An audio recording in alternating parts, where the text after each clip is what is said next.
जाओ, क्या दिक्कत है? इतनी दुनिया में रोज मरते तुम मर रहे हो, कुछ हो जाएगा? नहीं होगा। बड़ी आराम से बंदा घर बसाएगा, बाल बच्चे पैदा करेगा। तो आपको लस्ट तो आपकी सेटिस्फाइड हो जाएगी, बट आप लव सेटिस्फाइड नहीं कर सकते हो।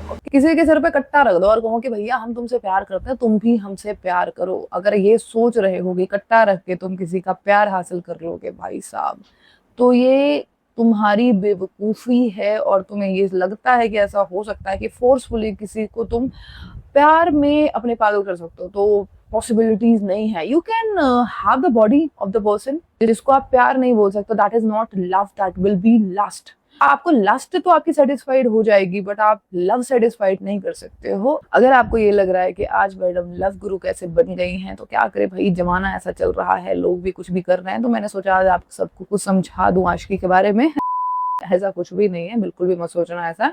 एक्चुअली आज जो हम सोनेट जो है डिस्कस करने जा रहे हैं, उसका कहीं ना कहीं थीम है ये लव, डिजायर, पेशेंस, ये सारी जो है ना वो थीम है। और कहीं ना कहीं ये भी थीम है कि जो प्यार है, जो लव है, उसको आप फोर्सफुली हासिल नहीं कर सकते। तो आज जो सोनेट है वो इसी टॉपिक पे है, तो मैंने सोचा कि चलो थोड़ा बहुत आपको एडवाइस भी दे दूं कि भाई आशिकी कैसे करनी है, ठीक है ना। तो अगर आप किसी से प्यार करते हो तो प्यार करो, प्यार करना बुरी बात नहीं होती, लेकिन ये देख लो कि वो भी इंसान आपसे प्यार करता है या नहीं करता है, पहली बात। दूसरी बात, इफ यू लव समवन तो be loyal with the person यार। डिसलॉयल मत बनना, ऑप्शन मत रखना, प्रायोरिटी दो इंसान को, क्योंकि कुछ चीजें ना फिर आपको ये छोटी छोटी गलतियां हैं वो रिश्ते खराब कर देंगे। और ऑब्वियस सी बात है, इफ यू लव समवन तो आप चीट कर जाओ ड्यू टू सर्कमस्टांसेस, मुझे पता नहीं लगा, ऐसा हो गया, वैसा हो गया, सब गलत है, सब गलत है। एंड चीटिंग इज नॉट कि you just go and sleep with the person. Cheating is also that कि जब आप चोरी चोरी मैसेज करना शुरू कर देते हो किसी को, उसके बाद चोरी चोरी मिलना शुरू कर देते हो, जरूरी नहीं होता किसी के साथ सोकर आते हैं उसी को चीटिंग बोलते हैं। एक्चुअली मैं ये सारी बातें इसलिए कर रही हूँ क्योंकि ये जो पोएम है आज जो डिस्कस करने जा रहे हैं उसमें बहुत सारी चीजें हमें देखने को मिलेंगे। तो चलिए with this today we are going to start with one of the sonnet which is composed by Edmund Spenser. और ये जो सोनेट है जिसका टाइटल है like as a huntsman after a rich chase, और इसको हम सोनेट 67 भी बोलते हैं। एंड ये जो सोनेट है हमारी एडमंड स्पेंसर की सोनेट की कलेक्शन जो अबर्टी है उसमें पब्लिश्ड हुई है। और आपको बता देती हूँ this sonnet is written in iambic pentameter. ये जो है स्पेंसेरियन सोनेट है। स्पेंसेरियन सोनेट का मतलब आप समझ ही सकते हो, 3 इसमें क्वार्ट्रेन है। क्वार्ट्रेन जो 4 लाइनों की हमारी 4 लाइनें जो पोएट्री में एक स्टैंजा में होता है उसको हम क्वार्ट्रेन बोलते हैं। तो यहाँ पे 3 क्वार्ट्रेन है फॉलोड बाय अ कपलेट। इसका जो राइम स्कीम है वो मैं आपको बता देती हूँ, ए बी है, देन बी सी है, देन सी डी है, एंड द कपलेट है उसका ई है।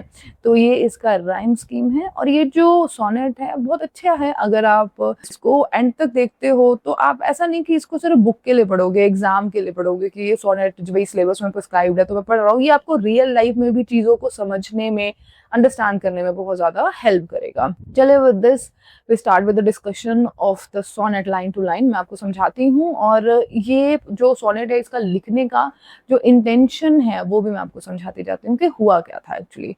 देखो यहाँ पर सिमिली का यूज किया हुआ है। सिमिली आपको पता है, simile is one of the literary device जिसमें हम कंपेयर करते हैं, ठीक है। तो यहाँ पर जो पोएट है वो कंपेयर करते हैं एक हंसमैन को, हंसमैन शिकारी जिसको बोलते हो ना, शिकारी को कंपेयर करते हैं एक लवर से, और बिलवर्ड को कंपेयर किया गया है डियर से। और थ्रू आउट द पोएम ये कंपैरिजन चलेगा। तो आप कह सकते हो कि यहाँ पे एक्सटेंडेड सिमिली है। Is it clear?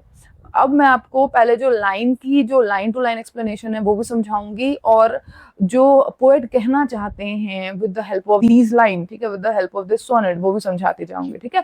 तो पहली 4 लाइनें जो हैं, फर्स्ट 4 वो देखो क्या है। Like as a huntsman after a rich chase, seeing the game from him skipped away, sit down to rest him in some shady place with panting hounds wiggled off their prey। पहले जो line की meaning है वो समझाती हूँ कि एक huntsman है, एक शिकारी है, वो एक डियर को चेज कर रहा है, डियर को पकड़ने की कोशिश कर रहा है, और डियर जो है वो यहाँ वहां भागती जा रही है, उसके हाथ नहीं आ रही है, समझ गए। तो और फाइनली जो डियर है वो कहीं ना कहीं भाग जाती है। तो ये जो शिकारी है वो बहुत ज्यादा थक जाता है, उसके बाद बैठ जाता है, ठीक है, बैठ जाता है, बहुत ही ज्यादा निराश है, बहुत ही ज्यादा हाफ रहा है, ठीक है।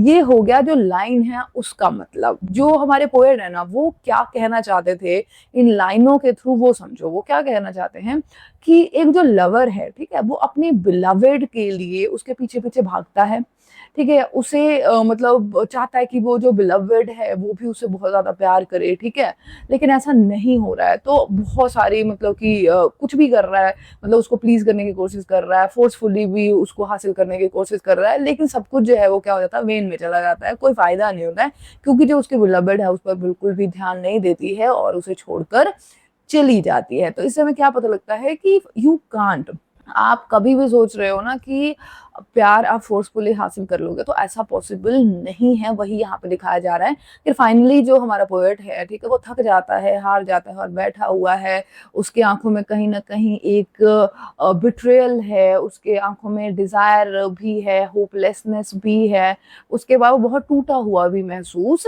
कर रहा है। आई होप कि आपको जो फर्स्ट 4 लाइनें हैं, फर्स्ट जो हमारा क्वार्ट्रेन है, वो बहुत अच्छे तरीके से समझ आ गया होगा, ठीक है। अब जो सेकेंड क्वार्ट्रेन है वो देखो क्या है। So after long pursuit and vain essay, when I all very hard the chase followed, the gentle deer returned the self same way, thinking to quench her thirst at the new brook.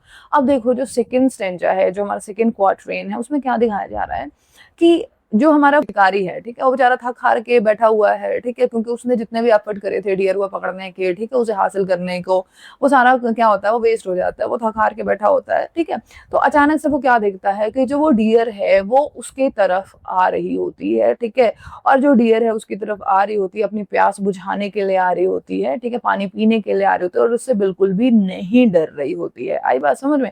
तो यहाँ पे फिर अब इसका जो poet है वो क्या कहना चाहते हैं वो समझो ध्यान से। वर्ड ये कहना चाहते हैं कि जब जो लवर है वो पूरी तरीके से हारा हुआ महसूस करता हुआ बिल्कुल गिव अप कर देता है कि यार कोई फायदा नहीं है लड़की के पीछे भागकर, वो तो मुझे ध्यान नहीं दे रही है, दिस है दैट है, तो वो अचानक से क्या देखता है कि जो उसकी बिलवेड है उसकी तरफ आ जाती है।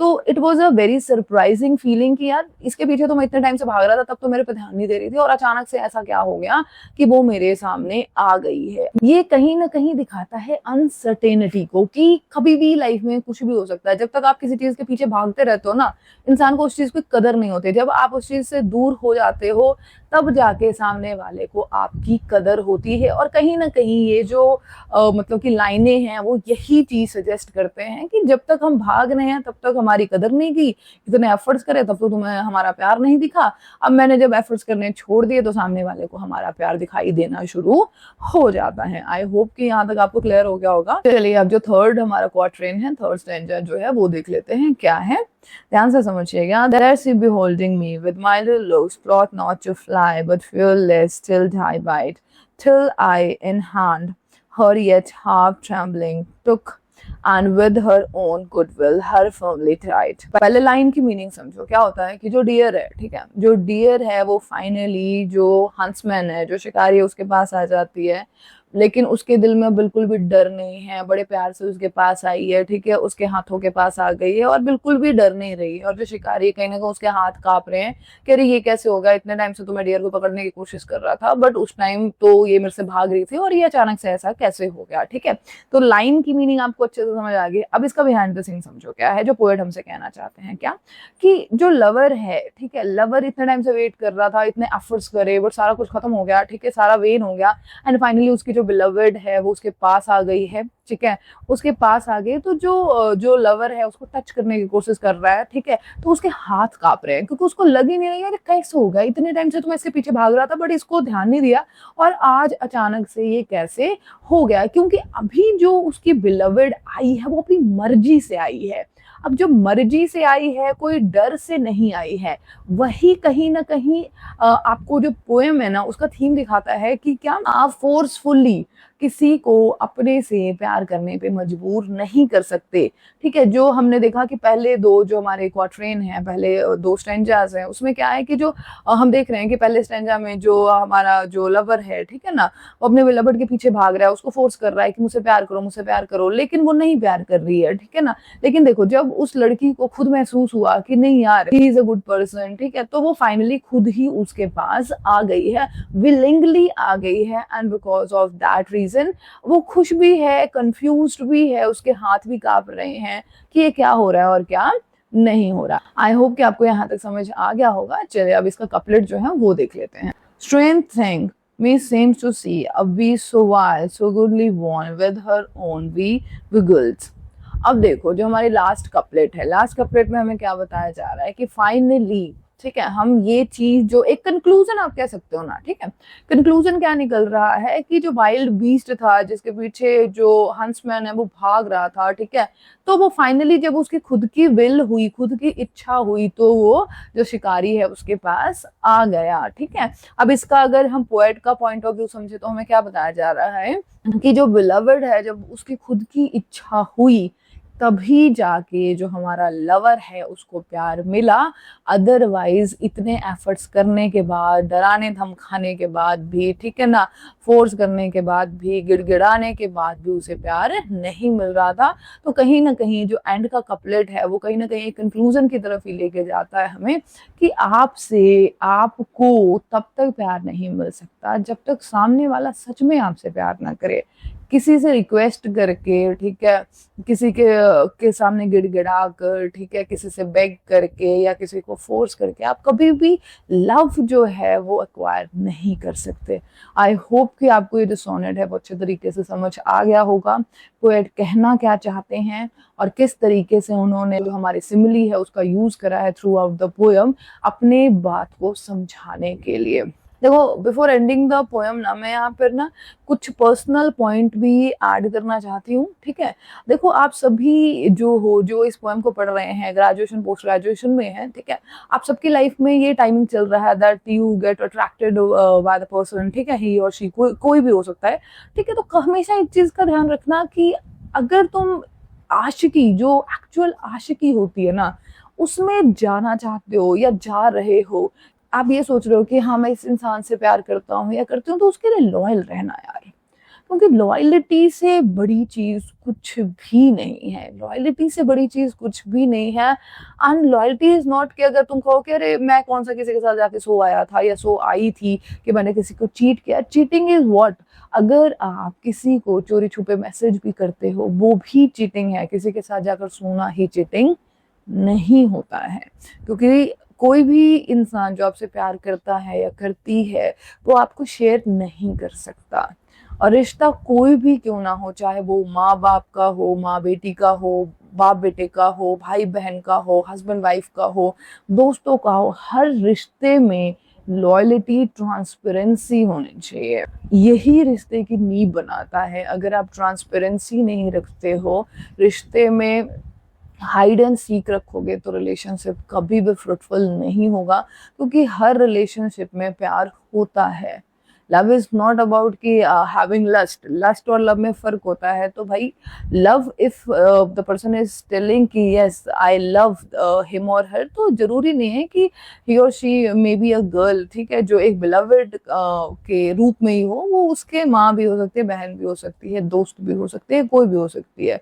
तो ट्रांसपेरेंसी, ऑनेस्टी जरूर रखें रिश्तों में, जो कहीं ना कहीं आपके रिश्तों की नींव जो है वो उसको और स्ट्रॉन्ग कर देगी और आपका रिलेशन जो है वो और आगे तक जाएगा। आई होप कि आपको पोएम का जो मीनिंग है, जो सोनेट का मीनिंग है, वो भी समझ में आ गया होगा। और जो आज मैं आपको मैसेज देना चाहती थी with the help of this particular sonnet, वो भी आपको समझ में आ गया होगा।